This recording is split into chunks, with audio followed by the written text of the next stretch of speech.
Boardwalk Honda hotline is the one and only Michael Kaskey-Blomain. Check out all of his work at 973ESPN.com. Of course, if you download the 97.3 ESPN mobile app, you can get it all on your phone as well. And, of course, follow him on Twitter at The Real Mike KB, for all of your Sixers coverage on Twitter. Mike, how you doing on this Saturday?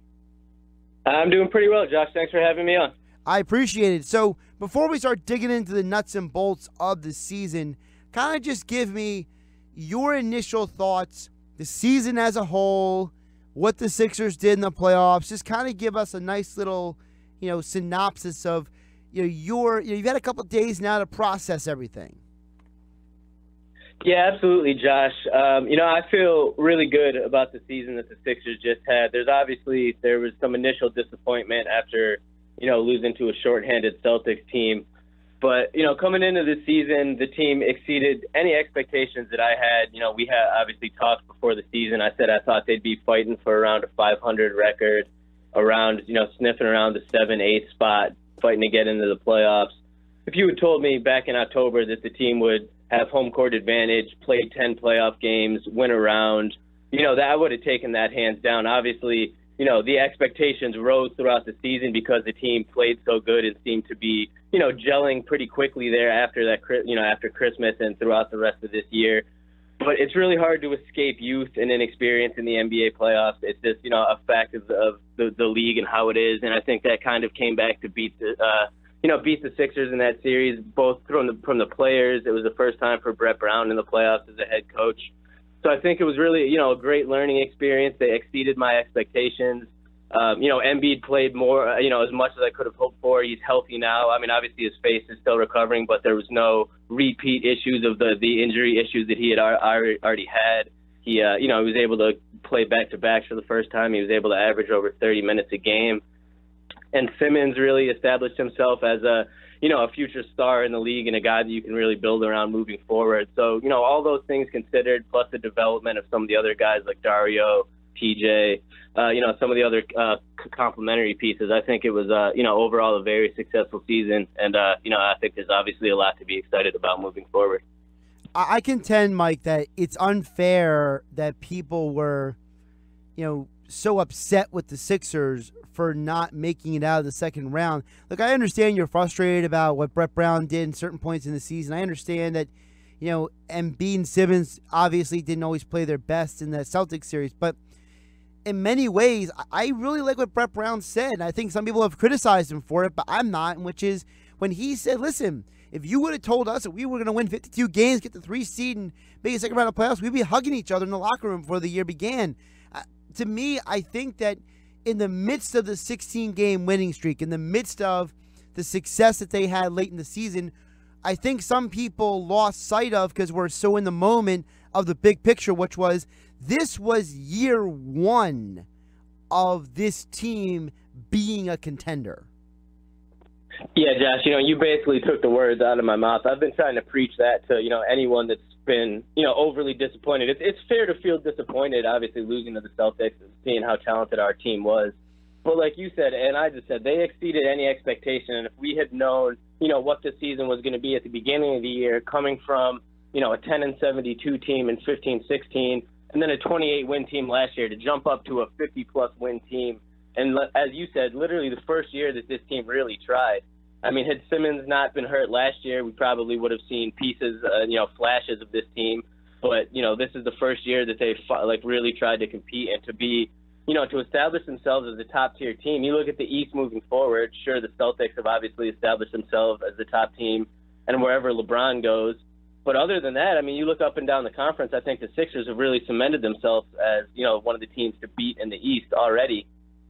So it's really difficult to, find any negatives about that. Sure, like you said, the expectations rose throughout the season.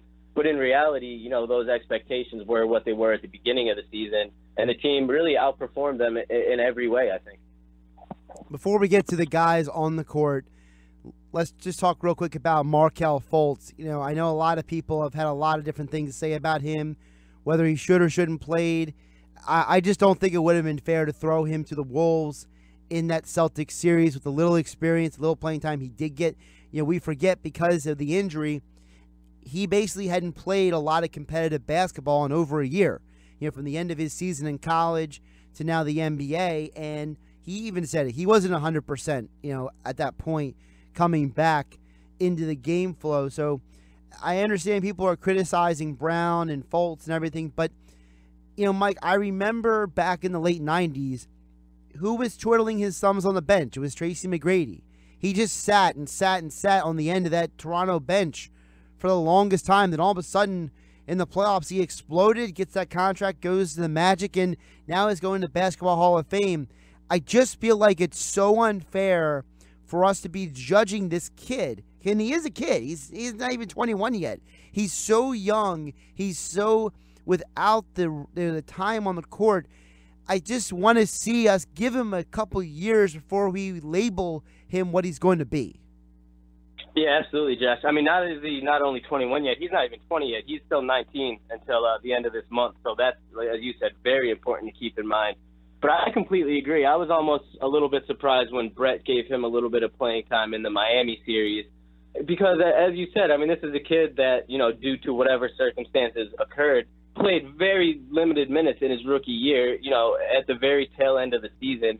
So I was surprised to even see him get those minutes against the Heat. And when he did, he looked understandably overmatched a lot of the times on both ends of the floor, because it's really tough to throw someone that with, it's tough to throw a rookie into the playoff fire, let alone a rookie that barely has any NBA experience under his belt, less than 20 games total in 10 minutes a game. I mean, he really didn't have the experience.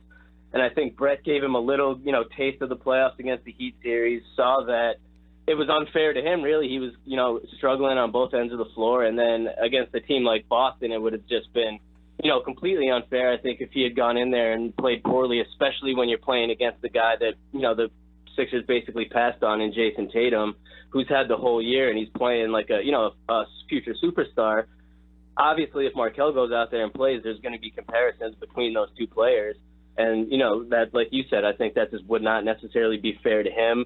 I think he probably would have wanted to play if he could have, but I think he certainly understood the reasoning behind him staying on the bench throughout the playoffs. I didn't expect to see him again after that second game he played in the Heat series.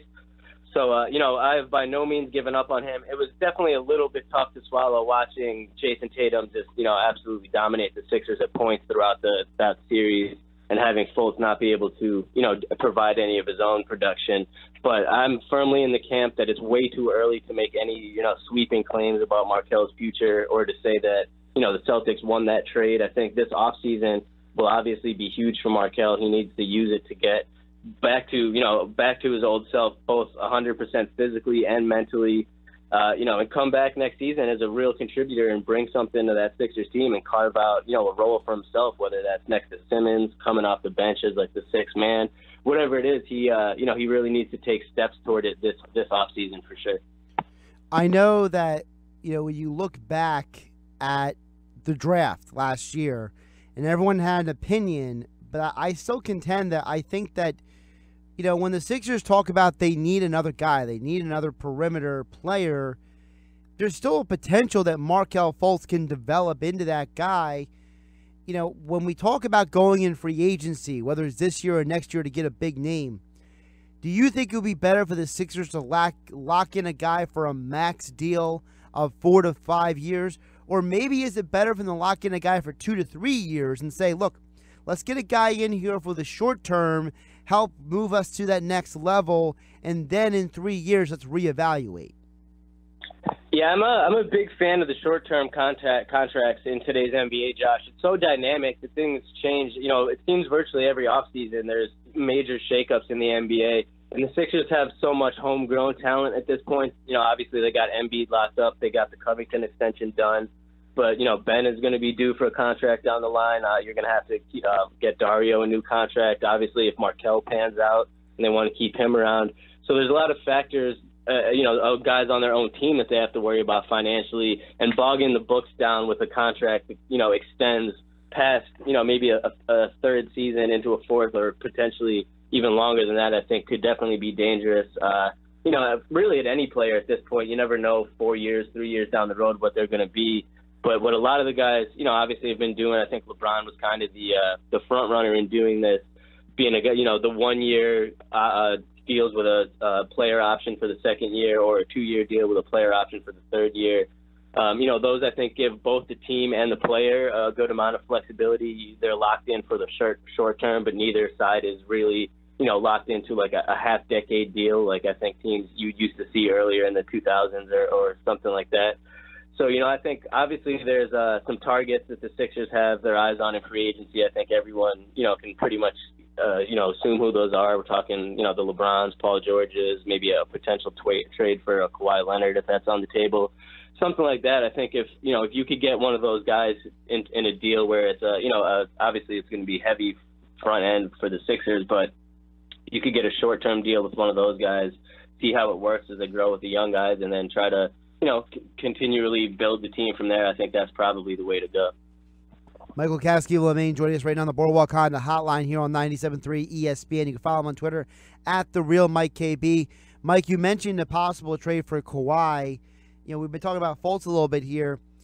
I think we all have to assume that you probably have to trade Fultz in such a deal, not just because of, got to add up the pieces and the value for Kawhi, but also because of the money. People forget that in the NBA, you got to make the money match. And if you run the numbers, you realize that you basically need Fultz and Bayless together, along with either one of those first-round picks or some other player to get Kawhi. So is there a scenario where if you're the Sixers and you have a chance to trade for a Kawhi, or I'm not saying this deal could happen, but what if the Timberwolves put Andrew Wiggins, let's say, on the free agent market because they can't get a long-term deal done with him, or any player of that kind of level?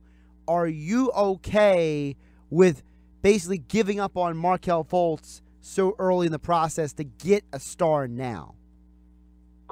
I think that it would definitely be on a case-by-case basis. I think if you're talking about someone like Kawhi Leonard, I think you have to say yes, because realistically, best-case scenario, again, I'm not writing Fultz off, not writing him short, but, we're talking about a Finals MVP, a multiple-time Defensive Player of the Year, a multiple-time All-Star. So, really the ceiling of a player is, not much higher than Kawhi. Obviously there's LeBron, there's a Durant, who I think are both better, but, if you have a guy that's demonstrated his ability to really be an all-star caliber player, especially in an organization that you can trust like the Spurs, I think you have to do it. That being said, other situations for lesser names, I don't think you would. I think it would be a mistake to give up on Markelle. I think the kid really has a lot of potential still.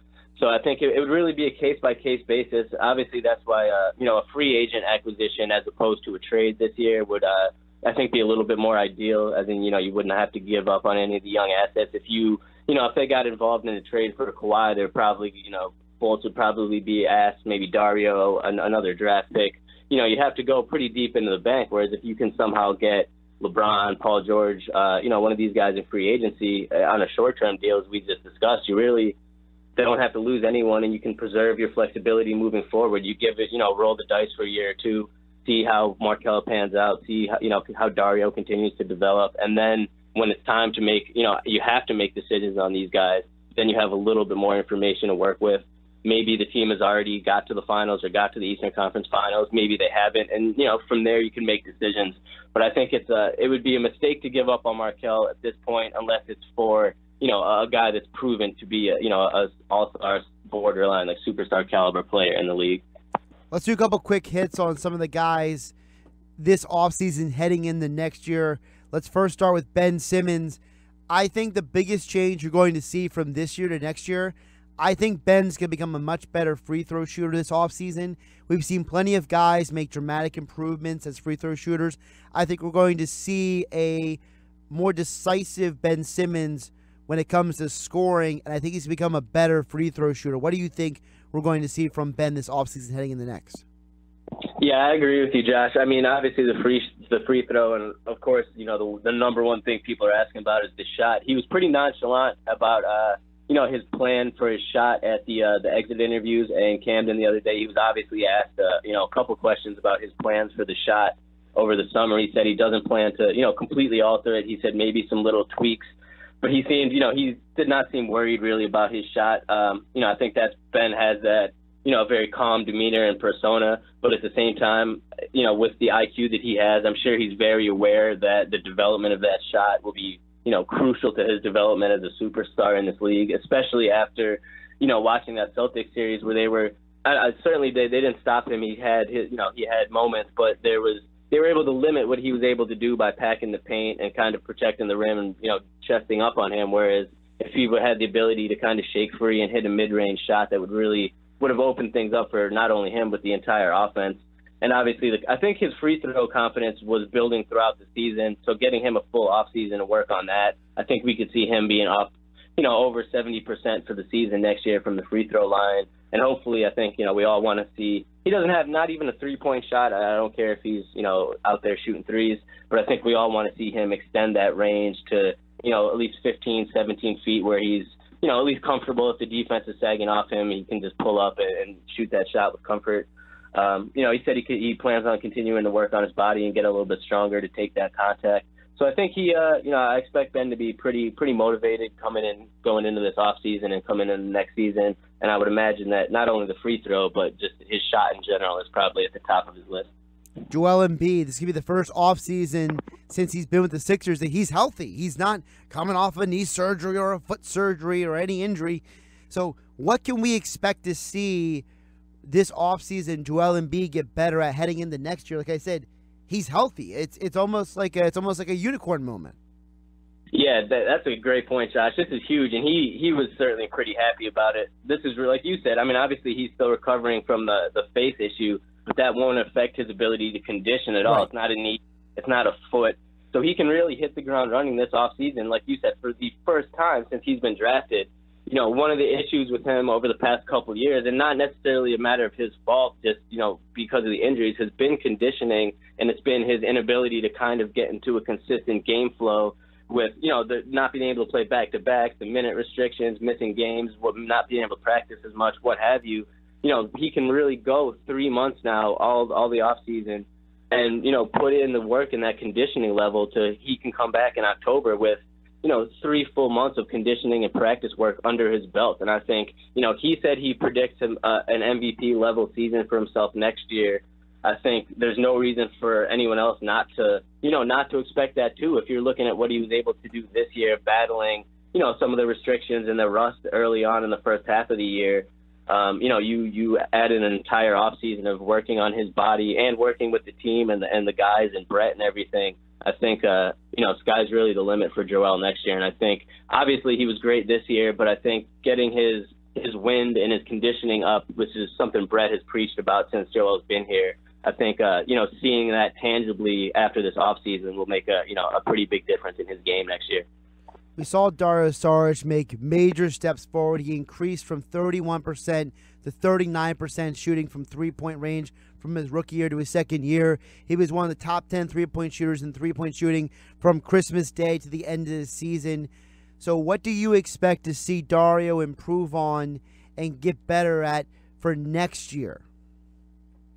I think Dario, he's so well-rounded that it's just a matter of, it sounds cliche, but working on everything, and then just working on consistency. I mean, he made huge strides in his shot and his three-point shooting this offseason to really develop into the player that was a perfect fit in between Ben and Joel. Coming into the year, there's questions about how we would fit next to Ben as, somewhat similar skill sets, and he really just kind of answered those questions by really working on his range as a knockdown shooter and a guy that hit the offensive glass. So really just getting his offense in the flow of the team rather than needing the ball in his hands or plays ran for him.